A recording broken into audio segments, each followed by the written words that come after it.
1332 run, 43 wicket, বিশ্বকাপে সর্বকালের সেরা অলরাউন্ডার ট্যাগ নিয়ে শেষ ম্যাচ খেলে ফেললেন সাকিব আল হাসান।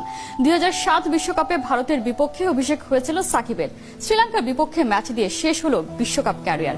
শেষ ম্যাচটাতেও সাকিব সঙ্গে করে নিয়ে ফিরলেন সেই বিতর্ক। বিস্তারিত রিপোর্টে।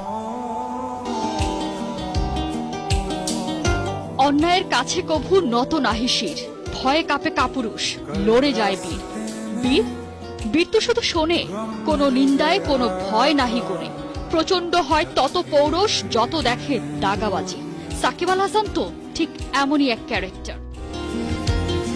লঙ্কানদের বিপক্ষে সাকিব মাঠে নেমেছিলেন পেইন কিলার খেয়ে। মনে মনে হয়তো টের পেয়েছিলেন হতে পারে এটাই শেষ, আজ নয় তো আর কবে।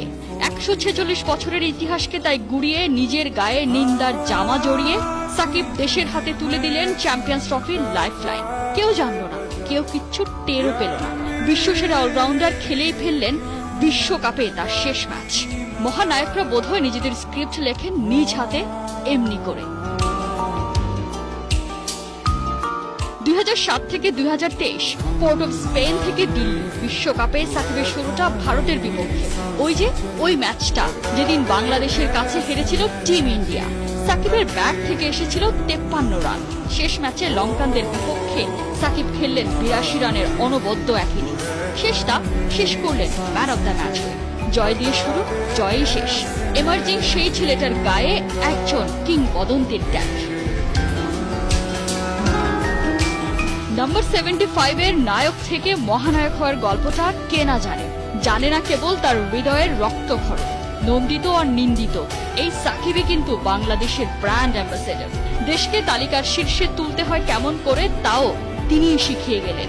নিন্দার ঝড় ধেয়ে এসেছে বারবার, ততই তিনি হয়েছেন আরো প্রবল। যেতে বেলাতেও হৃদয় মিরাজদের বলে গেলেন, মাথাটা রাখতে হয় উঁচু করে, তবেই না ওই আকাশটাও করবে সেলাম।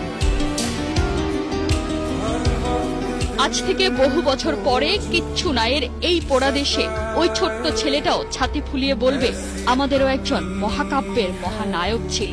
প্রশ্ন, প্রত্যাশা, বিতর্ক, ভালোবাসা, যে সব সামলাতো সব্যসাচী হয়ে। যে পারে সে নাকি সবই পারে, এমনই তো বলেন মিস্টার অলরাউন্ডার। সবকিছুর জন্য ধন্যবাদ লেজেন্ড সাকিব আল হাসান।